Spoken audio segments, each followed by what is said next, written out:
Estarmos aqui nesta manhã especial, a qual o Senhor proporcionou-nos para que o louvemos e glorifiquemos o seu santíssimo e eterno nome. Eu gostaria que você, sem perda de tempo, abrisse a sua Bíblia juntamente comigo no livro do Gênesis. Ontem nós lemos também no livro do Gênesis e hoje continuaremos neste livro, o livro do Gênesis, que é o livro das origens, livro do Bereshit. Vamos ler o capítulo 26, apenas alguns versículos para, por meio deles e de sua exposição, o Senhor continue falando aos nossos corações. Quem quer ouvir a voz de Deus, diga amém. Amém. O Senhor é bom. E a pregação da palavra de Deus é algo espetacular, importantíssimo, que nós nunca podemos deixar de lado. O teólogo Brennan Manning, ele costumava dizer que a pregação é a manifestação do verbo encarnado a partir do verbo escrito por meio do verbo falado. A pregação é importantíssima. Martim Lutero dizia que nós devemos pregar como que se Cristo tivesse morrido ontem, ressuscitado hoje e voltasse amanhã. É urgente a tarefa da pregação do Evangelho. Horace Greeley, que foi um grande jornalista norte-americano, ele costumava dizer que é impossível escravizar um povo que conhece a Bíblia, porque esse povo já foi liberto. E quem foi liberto pela palavra jamais será escravizado por nada e por ninguém. Quem pode dar um glória a Deus pela sua liberdade? Aleluia.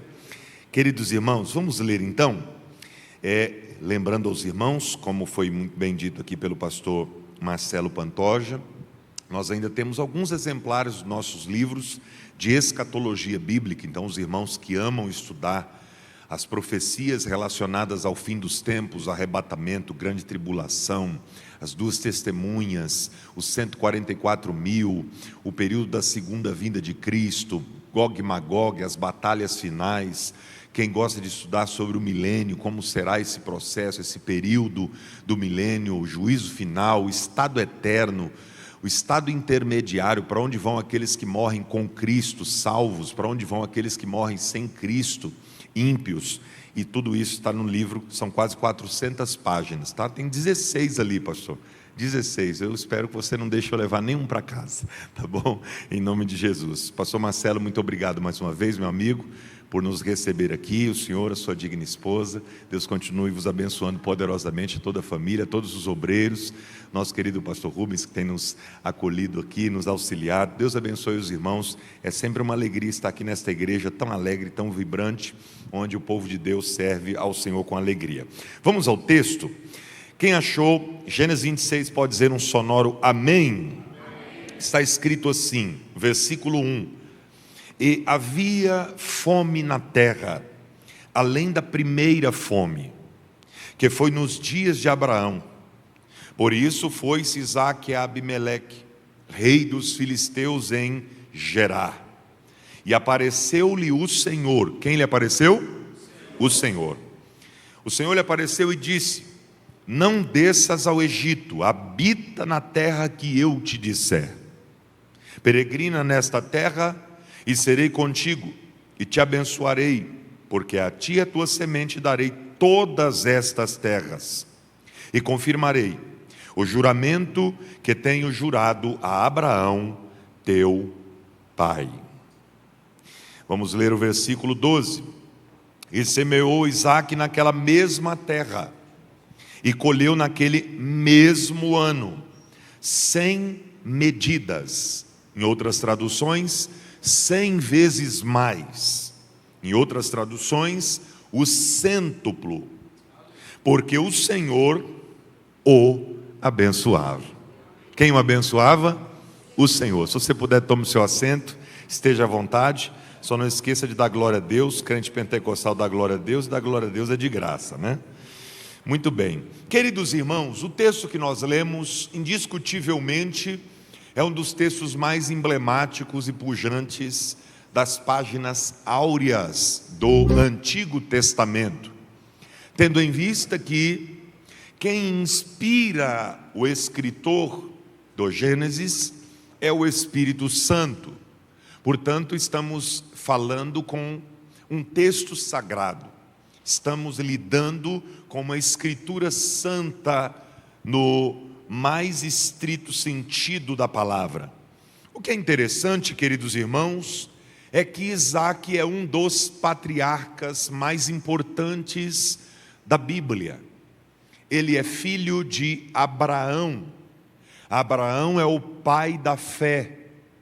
Abraão recebeu de Deus promessas.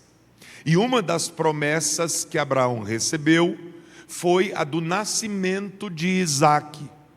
Portanto, Isaque é o filho da promessa.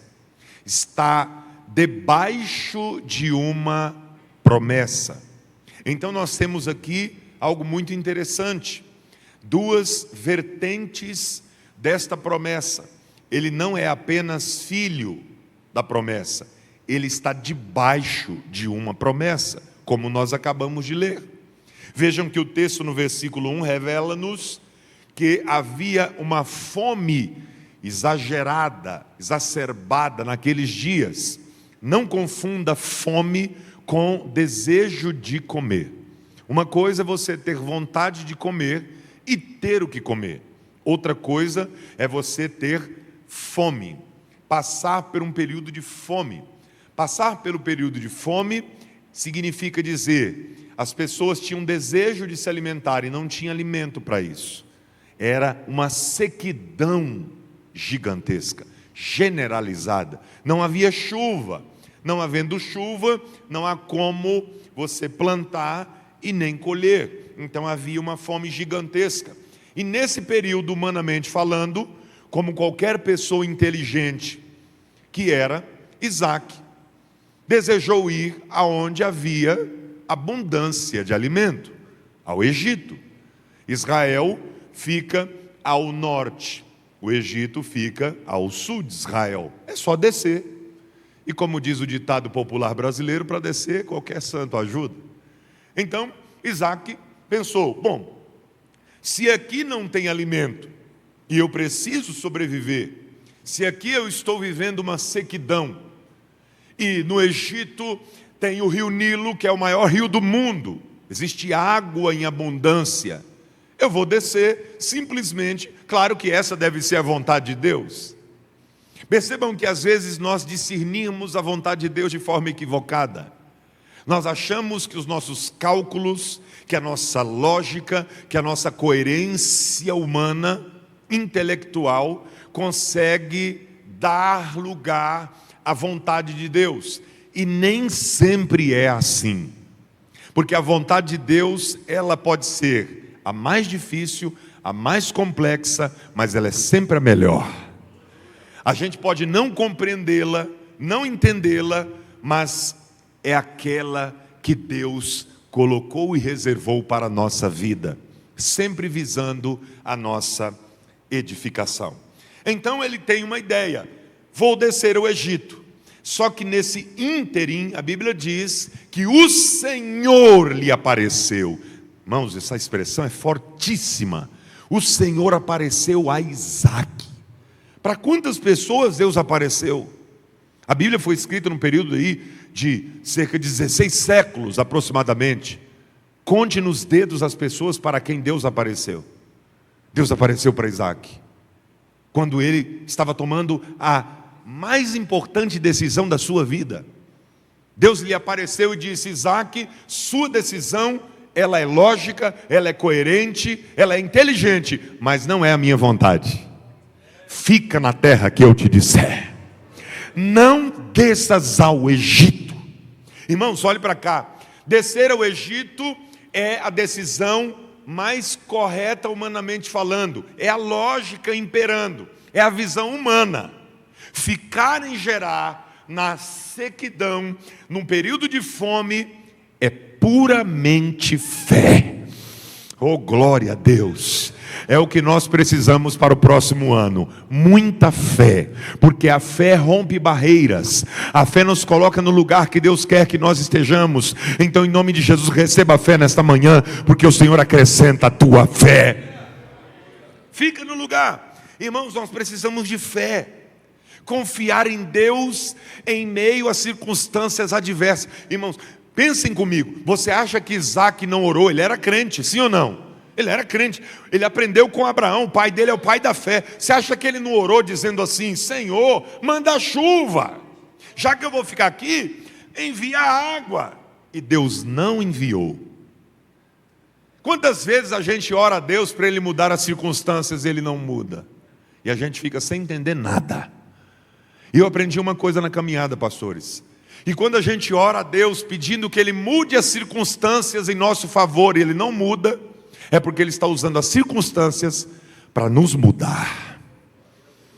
Se algo está acontecendo na tua vida e você não está entendendo, porque aparentemente, eu vou repetir, aparentemente é mal, é ruim aos seus olhos o que está acontecendo, você não entende muitas vezes, você ora para Deus mudar as circunstâncias, é porque Deus está te moldando, mudando você através delas, porque Ele tem algo melhor para fazer, está te dando estrutura, suporte, para colocar você no lugar que Ele deseja. Recebe essa palavra em nome de Jesus. Então Isaac é esse personagem, então ele confia em Deus, isso é fé. Muitas vezes nós achamos que fé é só acreditar. Eu me lembro daquela história do rapazinho que era equilibrista e ele estava no arranha-céu junto com seu parceiro, e o amigo dele amarrou uma corda de um prédio para o outro e disse assim, convocando no megafone as pessoas que estavam lá embaixo: quem acredita que esse meu amigo vai passar desse lugar para o outro, desse prédio para o outro, em cima dessa corda, sem nenhum equipamento de segurança? Todo mundo falou: meu Deus, esse homem vai morrer. O vento vai bater, vai derrubar, vai cair, vai ser uma tragédia. Chamaram o bombeiro, chamaram a polícia, chamaram tudo, e colocaram colchão de salva-vida, aquela coisa toda. E lá vai o rapaz, lá vai ele, hein? E ele passou tranquilamente se equilibrando, sem nenhum equipamento de segurança. Todo mundo aplaudiu: oh, esse homem é demais. Aí ele gritou no megafone: quem acredita agora que esse meu amigo equilibrista vai passar de lá para cá, apenas se equilibrando com uma vara? Quem acredita? Quase ninguém acreditou. E lá vai ele, passa novamente tranquilamente, as pessoas aplaudem. Esse homem é demais, ele é fera. E agora ele disse: quem acredita que esse meu amigo vai passar novamente para lá, apenas no monociclo? Sabe o monociclo? Aquela bicicletinha de uma roda só de circo? Aí o pessoal falou: não, agora ele vai morrer, não é possível. E lá vai ele, passa tranquilamente, as pessoas aplaudiram e disseram: ele é demais. E aí ele grita: quem acredita agora que esse meu amigo vai passar de lá para cá novamente, sem nenhum equipamento de segurança, em cima dessa corda, se equilibrando com uma pessoa nas costas? Todo mundo viu ele passar várias vezes, todo mundo acreditou: eu acredito. Aí o amigo dele gritou no megafone: quem se candidata a ser essa pessoa? Para surpresa, ninguém. Pastor, não entendi. Eles acreditaram, mas eles não confiaram. Uma coisa é você acreditar, outra coisa é você confiar. Deus não quer que você apenas acredite. Tem muita gente que acredita.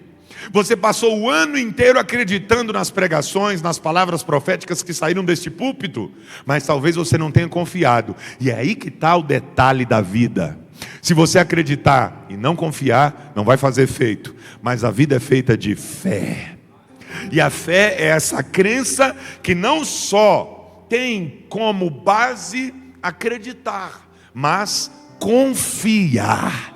Em Deus a gente não só acredita, acreditar qualquer um acredita, agora confiar é para poucos, é só para aqueles que têm muita fé. Deus está lhe concedendo fé para romper o ano de 2026. Levante a sua mão e glorifique ao nome dEle. Aleluia. Então, queridos, olha só que coisa interessante. Isaac fica na terra de Gerar, na terra dos inimigos, e Deus diz para ele: semeia aí. Ele disse: Senhor, a terra chega a estar rachada de tanta sequidão, como é que eu vou gastar minha semente nesse solo? Como é que eu vou? Senhor, se o senhor entrar no site da Embrapa, o senhor vai ver que não dá, não tem como é que vai plantar aqui? Não vai dar nada. Deus disse: fica na terra que eu te disser, porque eu te abençoarei aí. Você leu comigo: fica na terra que eu te disser, porque aí eu vou te abençoar. Eu te darei estas terras. aonde você está pisando agora é um lugar seco, é um lugar inóspito, é um lugar ruim, é um lugar que não tem absolutamente nada na tua visão. Mas você só vê o presente, eu estou vendo o futuro. Sabe por que a gente não consegue compreender a Deus? Como dizia o teólogo Meyer Pillman, escocês judeu, pentecostal, ele dizia que tentar compreender Deus 100% seria a mesma coisa que alguém pegar todas as águas dos rios, dos mares, dos oceanos e colocar dentro de uma xícara. É impossível. Deus não se compreende 100%. Deus não é para ser compreendido. Deus é para ser adorado e obedecido. Apenas obedeça. Pastor, não estou entendendo nada. Deus me deu uma ordem e eu não estou entendendo, pastor, porque eu olho para um lado, olho para o outro e todas as circunstâncias são contrárias. Se Deus falou, confia na palavra dele. Pode ser quem for, pode ser doutor, pode ser PhD em Harvard, disse o contrário do que Deus falou, não confia, confia na palavra de Deus. A palavra de Deus, ela é principal na nossa vida. Então, ele planta. Por quê? Porque ele entendeu que Deus estava com ele. Irmãos, a trajetória cristã, ela não é fácil. Tem gente que acha que agora eu me converti, vai ser um mar de rosas até o arrebatamento ou até o fim da minha vida. Aonde você leu isso na Bíblia? Só se for no livro de Inventários, né? Capítulo 0, versículo -1. Na Bíblia não tem. Só se colocaram lá na 3ª Tessalonicenses, né? Mas a Bíblia diz o quê? Que no mundo vocês terão aflições. Aflições, no grego é tlipsis, e a palavra tlipsis significa comprimir a ponto de esmagar. Mas tem de bom ânimo, eu venci o mundo. Parece um paradoxo, né? Não é que parece não, é mesmo. É uma frase paradoxal. Jesus diz assim: olha, no mundo vocês vão ser comprimidos, esmagados, mas se alegrem. Peraí, parece um contrassenso. Como é que o Senhor disse que a gente vai sofrer e na sequência o Senhor disse para a gente se alegrar? Quem é que se alegra com o sofrimento? Jesus. Eu venci o mundo. Em outras palavras, ele está dizendo o seguinte: no mundo vocês vão sofrer, mas se alegrem, porque eu venci o mundo. Ou seja, o mundo que vocês vão enfrentar não é o mundo que eu estou enfrentando, porque o mundo que eu enfrentei foi muito pior do que o que vocês vão enfrentar. Porque se eu já venci o mundo, vocês vão enfrentar um mundo derrotado. Para vocês é mais fácil. Levanta a mão então, glória a Deus. Então, Max Lucado, o grande escritor, num dos seus livros, ele diz o seguinte: Deus nunca prometeu que a trajetória seria fácil, mas ele garantiu que a chegada valeria a pena. Não vai ser fácil. Jesus nunca prometeu que seria. Jesus nunca nos iludiu. Jesus não era otimista. Quem é o otimista? É aquele que vê a realidade melhor do que ela é. Jesus também não era pessimista. Quem é o pessimista? Aquele que enxerga a realidade pior do que ela é. Jesus é a verdade personificada. Jesus é verdadeiro. Ele vê a realidade como ela é e ele nos explica para que a gente não se frustre. Tem muita gente frustrada. Por que frustra-se? Porque não entendeu a mensagem de Cristo. Jesus não disse que seria fácil, ele disse que estaria conosco. Eis que estou convosco todos os dias até a consumação dos séculos. Quem pode dar glória a Deus por isso? Então, essa é a palavra. Na escola da fé, nenhum fracasso é permanente, dizia Warren Wiersbe. Quanto mais a gente luta, mais a gente enfrenta batalhas, a gente pode muitas vezes, em meio a essas, perder. Uma aqui, outra ali. Mas não é para a gente desistir, é para a gente aprender. Deus está trabalhando na nossa vida. Tudo que Deus faz, tudo aquilo que Deus faz tem fins pedagógicos. Deus é o professor por excelência, é o mestre dos mestres. Quem pode dar glória a Deus por isso? Então tudo que Ele faz tem um propósito, tem um projeto. Então toda promessa, ela tem um processo. Deus disse para ele plantar. Ele deveria então obedecer. Mas as sementes, elas não nascem da noite para o dia. Pelo menos eu não conheço. Se alguém conhecer, depois me ensina para eu aprender. Eu nunca vi você plantar uma semente hoje e amanhã ela já frutificar. Não existe. Existe sim um processo. E se esse processo está acontecendo na sua vida, glorifique a Ele. Deus está trabalhando nisso. Deus não está inerte ao nosso respeito. Ele está agindo. Jesus disse: meu Pai trabalha até agora, por isso eu também trabalho. Deus está trabalhando, Deus está agindo, Deus está fazendo. Então Ele está debaixo de uma promessa. O lugar não é fértil, mas a promessa é. O lugar não é fértil, mas a promessa é. E o Deus que fez a promessa vai fazer frutificar. Aleluia! Aqui eu aprendo demais, aqui eu aprendo muito.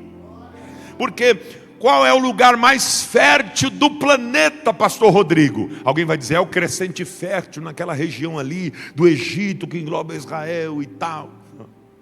Qual é a região mais fértil do mundo? Alguém vai dizer, não, é aquela região ali do Amazonas. Qual é o lugar mais fértil do mundo? Vão ter várias opiniões, mas a Bíblia tem uma opinião que é a única verdadeira. Então não é opinião, é a verdade.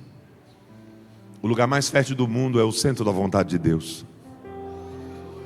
Quando você está no centro da vontade de Deus, todas as coisas frutificam ao seu tempo, independentemente de onde você esteja geograficamente.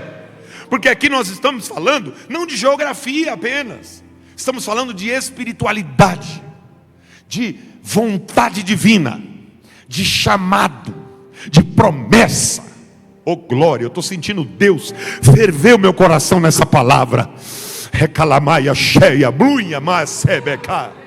Isso é tremendo, porque ainda, irmãos, ainda que você esteja no deserto do Saara, se você estiver debaixo de uma promessa, o deserto do Saara vai frutificar por causa de você. Ah não, eu vou falar de novo. Se você estiver no lugar mais inóspito e desértico e árido do mundo, mas debaixo de uma promessa, aquele vai ser o melhor lugar para se viver. Mas tem a contrapartida. Se você estiver no lugar mais fértil do mundo, no lugar mais próspero do mundo, mais rico do mundo, mais luxuoso do mundo, em desobediência, vai ser o pior lugar do mundo para se estar. Pastor, prova na Bíblia, com muita alegria. Vocês se lembram de Abraão e Ló? Abraão já era, naquele período ali do capítulo 13 de Gênesis, o pai dele, porque o seu irmão, que era pai de Ló, havia falecido e ele o adotou.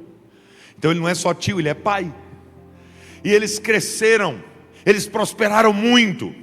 Os pastores de Ló estavam tendo complicações, conflitos com os pastores de Abraão, porque já não tinha mais lugar para tantos animais pastarem. Então ele disse, olha, não dá para a gente conviver mais, porque os nossos pastores estão em conflito, então é melhor a gente se separar, tio. Ele disse, não tem problema, meu filho, estou debaixo da promessa. Quem está debaixo da promessa não teme aos novos desafios. Qual é a tua opinião? Qual é o teu projeto? Qual a tua ideia? Ele disse, olha, eu acho que é melhor a gente andar cada um para um lado. Ele disse, então faça o seguinte, escolhe o lado. Disse, mas tio, o senhor é o patriarca, o senhor é o meu pai, tem prioridade. Não, pode ficar tranquilo. Escolhe o lado, se você escolher a esquerda, eu vou para a direita, se você escolher a direita, eu vou para a esquerda. Aí, Ló, pode. Então, ele começou a olhar. Eu imagino que ele olhou para a esquerda. Não sei porquê, eu acho que ele olhou para a esquerda. Aí ele olhou para a esquerda e ele começou a ver tudo verdinho, tudo bonitinho, né? Pasto verdejante, plano, relva verde. Ele disse, é aqui que eu vou. Não, aqui vai ser top demais. Aqui o ano vai, olha, tremendo, o negócio vai ser tremendo. Ele disse, eu posso ficar aqui esse lado? Olhou para o outro, deserto, montanhas, pedras, aridez. O senhor fica com esse lado, não tem problema? Disse, não, pode ficar sossegado. O lado que você escolher, o outro é o meu. Ele disse, então tá bom. Aí ele escolheu o lado que aparentemente era fértil, quando ele estava na sua visão humana, e foi para lá. Resumindo a história, para ganharmos tempo. Ló começou nos campos verdejantes. Onde ele foi parar? Em Sodoma. Precisa falar o que acontecia lá? Abraão começou na aridez, no meio do deserto. Sabe onde ele foi parar? Em Canaã. Dá para dar um glória a Deus pentecostal aí? Porque o importante não é como a gente começa, o importante é como a gente termina. O sábio Salomão disse isso no capítulo 7, versículo 8 do livro do pregador, o livro de Corelet, o livro de Eclesiastes: melhor é o fim das coisas do que o princípio delas. Eu não sei como você começou, mas eu sei como você vai terminar. É pela bênção de Deus, em nome de Jesus. Você está debaixo de uma promessa.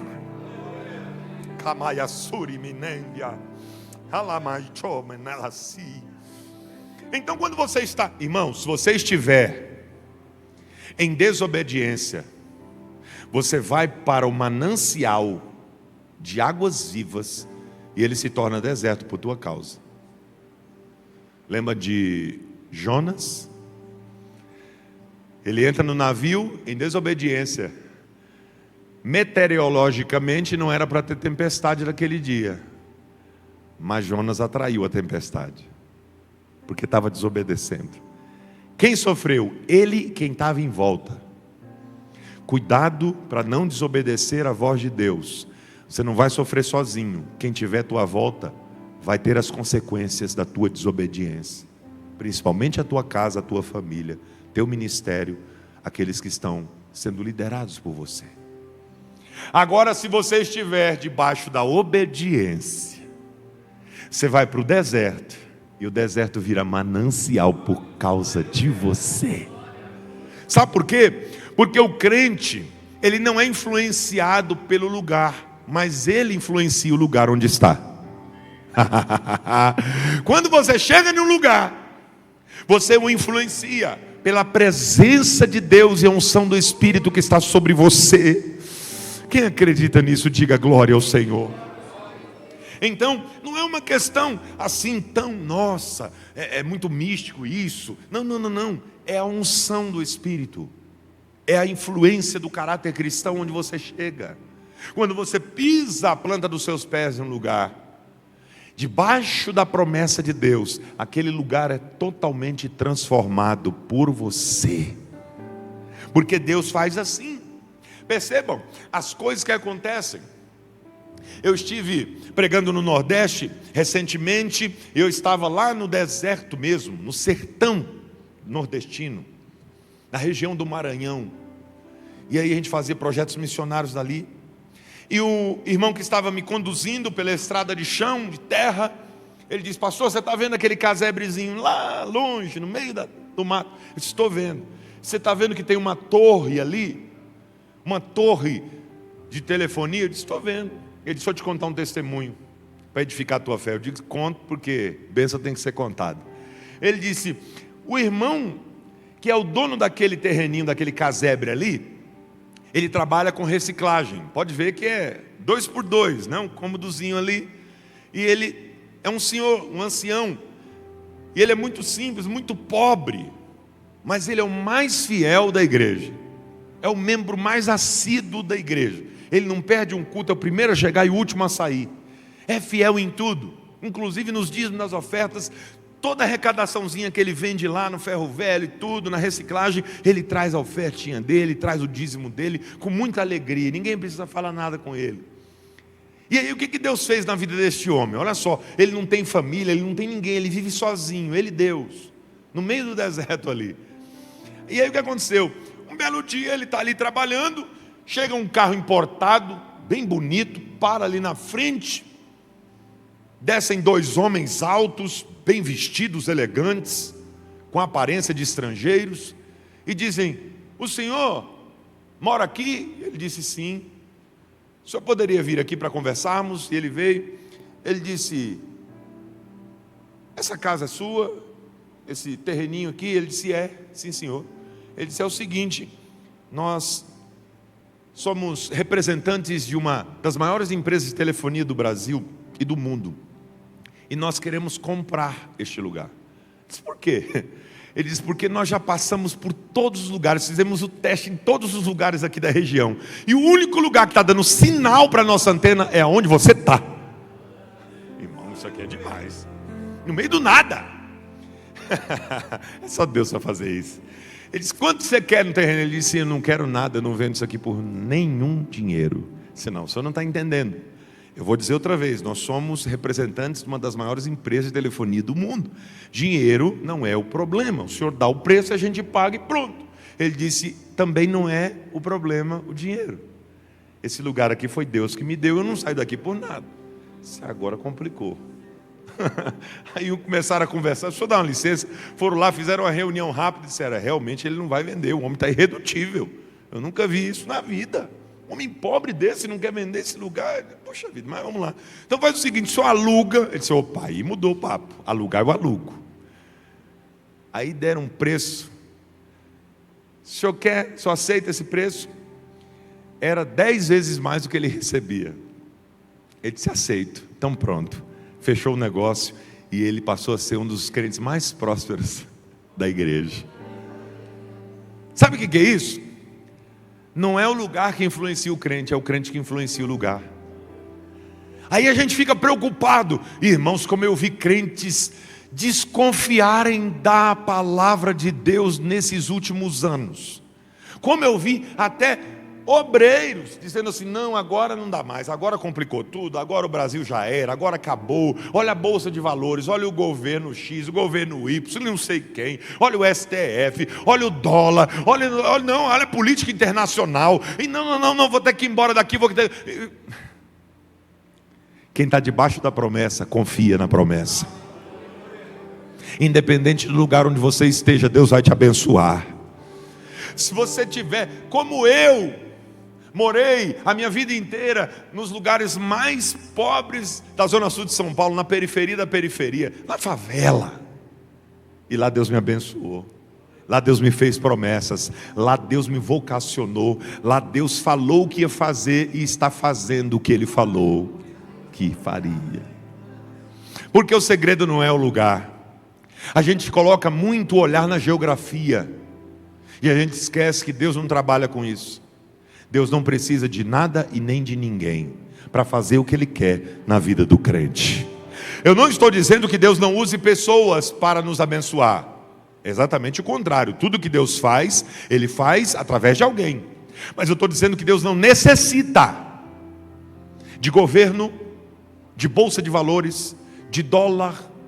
Deus não necessita do Banco Central. Deus não necessita de clima, de meteorologia. Deus não precisa de nada de ninguém, Ele é autossuficiente. Se Ele quiser te abençoar e tiver uma promessa na tua vida, vai acontecer, queira o diabo ou não queira, queira os inimigos ou não queira, creiam ou não creiam, Deus fará. Levante a mão e glorifique ao Senhor. É uma palavra do céu. Isaac confiou. O que ele fez? Ele semeou, porque o segredo não é lugar, o segredo é a promessa. Ele está debaixo da promessa, quem está debaixo da promessa é abençoado. Então Deus não abençoa o crente por causa do lugar, Deus abençoa o lugar por causa do crente. Quem está entendendo isso, diga glória a Deus. Então enquanto Isaac estava obedecendo a voz de Deus, as coisas começaram a fluir, começaram a acontecer, segundo a direção divina. Oh, glória a Deus. Irmãos, como é bom obedecer ao Senhor. Eu sei que às vezes a gente sonha com coisas e às vezes não acontecem exatamente como a gente desejava. Não tem problema. Acontecem como Deus quer que aconteça. O que é que você prefere, a sua vontade ou a de Deus? Seja sincero, se nós fôssemos olhar para trás e fazermos uma retrospecção no retrovisor da vida, a gente olha e diz assim: se Deus fosse atender tudo o que eu pedi, seria uma tragédia. Se Deus tivesse dito sim para tudo que você pediu para Ele, quer uma notícia? Você não estaria aqui hoje. Possivelmente, nem servindo a Ele você estaria mais. Mas Deus é tão maravilhoso, que Ele nos ama como Pai. E todo pai que ama o filho, diz não para Ele. Porque o não de Deus é uma das provas mais fundamentais do seu amor para conosco. Quem acredita nisso? Quem é pai aí? Quem é mãe? Levanta a mão. Quantas vezes você já disse não para o teu filho? Quantas vezes você já disse não para a tua filha? É porque você o odeia? É porque você quer o mal dele ou dela? Não, é porque você o ama. E quem ama diz não. Ah, pastor, mas Deus pode fazer tudo, Ele é o Todo-Poderoso, por que Ele não faz? Porque Ele nos ama. Porque tem gente que se pega nesse dilema e diz assim: como que Deus é o Criador dos céus e da terra? Ele diz e as coisas acontecem. Para Deus não existe nada impossível. O que para nós é milagre, para Deus é algo normal. E eu peço algo tão pequeno e Deus não faz, pastor? Será que Ele não me ama? Aí você vai fazer igual aquele rapazinho que tinha um pai que era bilionário. E aí um dia ele chegou para o pai dele e disse: papai, eu estava assistindo televisão e eu vi hoje passar a moto dos meus sonhos na TV. É mesmo, filho? É. E ele começou a falar, o pneu era dessa largura, tantas cilindradas, ia de 0 a 100 e não sei quantos segundos, e não sei o que, e começou a falar, e é a moto dos meus sonhos. E o pai dele disse: quanto custa essa moto, filho? Ele disse: é tanto, o senhor pode comprar? Ele disse: meu filho, eu sou milionário, se eu quiser eu compro até a fábrica dessa moto.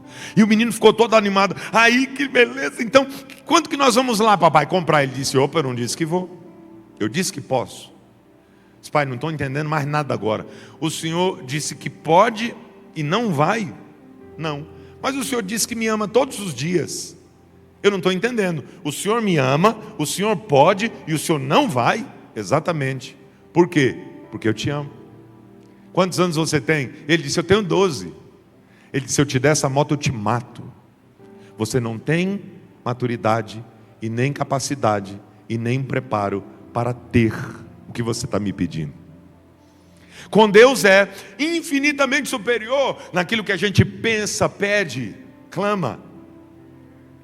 A gente diz: Senhor, Tu podes fazer tudo, por que o Senhor não faz? É algo tão pequeno. Deus conhece a nossa estrutura, diz o salmista: lembra-se que somos pó. Deus sabe até onde nós podemos ir, Deus sabe o nosso limite. Quando a gente ora a Deus, Deus tem 3 respostas. Quantas respostas? 3. Primeira resposta: sim, é a que a gente quer ouvir. Ninguém ora pedindo algo a Deus esperando receber outra resposta. Segundo tipo de resposta: não, que a gente não quer ouvir. Terceiro tipo de resposta: ainda não. Só que eu tenho uma notícia para te dar. Se Deus disser sim, se Deus disser não, se Deus disser ainda não, é a melhor resposta que Ele tem para você. Porque Ele conhece você melhor do que você mesmo se conhece. Deus nos conhece melhor do que nós mesmos nos conhecemos. Quem entende isso e pode dar um glória a Deus? Então agradeça ao Senhor até pelos nãos que Ele te deu durante esse ano, porque eles podem ser transformados em sim no próximo ano. Deus conhece a tua estrutura. Se você passou pelo processo, está na hora de florescer, e Deus vai fazer isso acontecer. Aleluia! Então Isaac semeou, ele plantou, ele fez o que tinha que ser feito. E aí sabe o que aconteceu? Frutificou 100 vezes mais naquele mesmo ano, para o espanto de todos os inimigos. Lembrem-se, ele está na terra dos adversários, ele está numa terra estrangeira, ele está entre os seus algozes, os filisteus, aqueles que odeiam o povo de Israel. Como é que alguém chega aqui, sendo inimigo, planta na nossa terra, frutifica e prospera mais do que todo mundo? Que história é essa? Isso não pode acontecer. Está preparado para frutificar? Diga amém. Então se prepare para ser invejado, porque a gente só quer o bônus, não esquece do ônus. Quer crescer, quer prosperar, quer ser abençoado, quer ter uma família abençoada, quer ter um ministério abençoado, frutífero, e se esquece que todos aqueles que são abençoados por Deus sofrem perseguição dos invejosos. Aí os invejosos se levantaram. Diz a Bíblia que eles tiveram tanta inveja de Isaac, que eles começaram a persegui-lo, começaram a querer o seu mal. A Bíblia diz que naquele mesmo ano ele plantou e se engrandeceu muito, porque colheu 100 vezes mais. E ele tinha possessão de ovelhas, de vacas, de muita gente ao seu serviço, muitos empregados, de maneira, versículo 14, que os filisteus o invejavam. E a inveja é um dos piores cânceres que pode existir na humanidade. Se você frutificar e prosperar, se prepare para ser invejado. E a inveja é algo terrível. É uma das grandes doenças da humanidade. Porque é algo invisível. Você não consegue combater. Quando você menos espera, te atinge. Só que tem uma coisa: quem está debaixo da promessa, não tem inveja que derrube. Porque a inveja é um dos dons de Satanás. E a inveja é a marca dos incompetentes. Saiba disso. Por trás de todo invejoso existe um frustrado. Já viu aquela pessoa que adora falar mal de pregadores? Gosta de falar mal de pregador. Por quê? É um pregador frustrado. Era o desejo dele, ser um pregador também, mas ele não é. Ele não foi chamado para isso. Então ele começa a atacar quem foi chamado. Aquela pessoa que adora falar mal de pastores, é porque ele se frustrou, ele queria ser, mas Deus não chamou ele para isso. E ele não aceita, e ele começa a atacar aqueles que foram chamados. Já viu aquela pessoa que odeia quem é empresário, quem é próspero financeiramente, e ele começa a atacar, dizendo, é opressor, é não sei o quê, porque ele é um frustrado, ele gostaria de ser, mas ele não tem capacidade para isso, porque é um preguiçoso. Todo invejoso é preguiçoso. Diga amém. Mas todo abençoado é trabalhador. Sabe por quê? Porque Deus não abençoa quem é preguiçoso. Se tem uma coisa que Deus odeia, é a preguiça. Deus abomina. Existem centenas de versículos bíblicos contra a preguiça. Provérbios, Salomão brinca dizendo, o preguiçoso passa fome porque diz, não consigo levar a mão à boca. Sabe, Salomão brinca de maneira divertida nos provérbios, dizendo assim, o preguiçoso não sai para trabalhar, porque ele diz assim, tem um leão lá fora. Não posso trabalhar, tenho que ficar aqui, senão vou morrer. Existem desculpas, porque quem quer, faz. Quem não quer, arruma uma desculpa. Só que com Deus é diferente. Quem está debaixo da promessa, avança. Vai sempre adiante, progride, porque ele sabe que Deus está com ele, e quem está com Deus, sabe que a presença poderosa do Senhor modifica as circunstâncias, faz coisas extraordinárias acontecerem, e ninguém pode impedir o agir do Senhor na vida daquele que confia na sua palavra. Alguém aqui confia na palavra? Levante a sua mão e glorifique ao Senhor. Deus está falando conosco. Isaac semeou naquela mesma terra. Irmãos, a inveja é algo terrível. Só que não é novidade. Você diz assim, eu vou parar, pastor, porque eu estou sendo invejado. Por favor, irmão, tenha maturidade. Se você é um cristão cheio do Espírito Santo, você é maduro o suficiente para entender que a inveja é algo normal. Vão querer ver o seu fim, sua derrota, sua tristeza, sua decepção, sua frustração. Mas isso não vai acontecer, porque Deus começou a boa obra, é poderoso para continuá-la, a despeito das circunstâncias adversas. Porque vocês se lembram?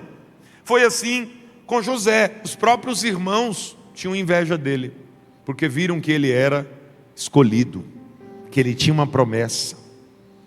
Foi assim com o próprio Moisés. Miriam e Arão, seus dois irmãos, se levantaram contra ele e disseram, que negócio é esse? Moisés fica falando que Deus comunica-se diretamente com ele. A gente também é da mesma família, por que Deus não fala conosco? Isso daí é coisa da cabeça dele. Se Deus fala com ele, tem que falar com a gente também. Aí Deus falou, então vou descer. Miriam ficou leprosa porque tocou no ministério do ungido do Senhor. Chamou eles na tenda e disse, tem uma palavra para vocês dois. Pois não, Senhor. Se existisse profeta na terra, ou seja, já descredenciou os dois, eu falaria com eles, por visões e por sonhos. Mas com Moisés, eu falo face a face, como um amigo fala ao seu amigo. Levanta a sua mão e glorifica Jesus. Isso é intimidade. Deus não tem filhos preferidos. Deus tem filhos íntimos. Quem é mais íntimo tem mais privilégios. Pastor, privilégio é a palavra? Pode ser. Porque aquele que está em intimidade constante com Deus, desfruta da intimidade que tem. Quem está distante não consegue. Então, essa ideia, ela é muito interessante. A inveja vem. Daniel, a mesma coisa. Ele foi honrado na Pérsia, assim como ele foi honrado na Babilônia. Quando o rei disse, eu preciso colocar esse homem como meu vice, porque ele é o mais capacitado. O pessoal ouviu e disse, não vamos deixar. Chegou agora, já quer sentar na janela. Quem ele pensa que é? Cara estrangeiro, quer tomar o nosso lugar, a nossa vaga? Vamos arrebentar com ele, vamos procurar o defeito. Procuraram o defeito, vasculharam a vida dele, puxaram-lhe a capivara, não acharam nada. A única coisa que eles encontraram, que era um costume muito grande dele, era a oração. Irmão, imagine as pessoas procurarem na sua vida um defeito, e o único que elas encontrarem é esse. Ele ora muito. Meu Deus, esse é um sonho de vida espiritual. Quem pode dizer amém comigo? Já pensou, pastor Pantoja? Alguém olhar assim e dizer, vamos procurar um defeito aqui nesse pastor. Esse pastor aqui de Águas Claras, ele tem que ter um defeito. Aí procura, não acha. Ah, já descobrimos. Ele vive orando. Então vamos achar alguma coisa para colocar sobre ele. Esse negócio de ficar orando é fanatismo. Coloca uma lei aí, rei, que não pode orar a outro Deus senão os nossos deuses. Ao Senhor. Está bom, coloca aqui, gostei dessa ideia. Aí foram lá, tiraram uma foto, colocaram no Instagram. Fuxico do Satanás.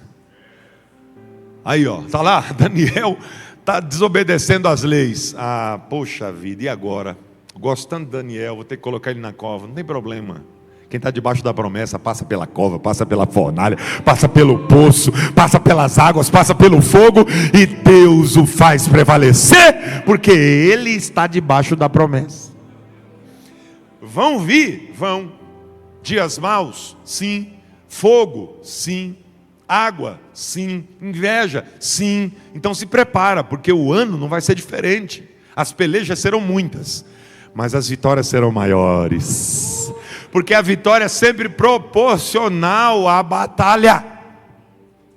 Às vezes a pessoa diz assim, eu quero ter uma grande vitória. Então, você está orando implicitamente, sem perceber. Vai ter que ter uma grande guerra. Só tem vitória grande quem enfrenta grandes lutas, grandes guerras, grandes batalhas. Em todas as áreas da vida é assim. Na vida espiritual, na vida profissional, na vida esportiva, na vida acadêmica, as maiores batalhas, os maiores desafios nos trazem maiores troféus, maiores medalhas. Foi assim com Jesus.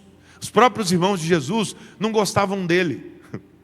Tem passagens bíblicas que dizem assim, esse rapaz não vai embora não, é? O cara já está com 30 anos, não vai casar, não vai embora, a gente não aguenta mais, a gente não tem privacidade por causa dele. É o dia inteiro a casa cheia de gente.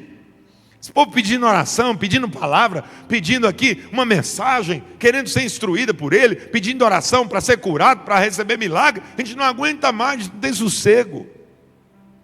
E a Bíblia diz que eles o invejavam. Se prepara, todo abençoado é invejado. E o pior, pelas pessoas mais próximas.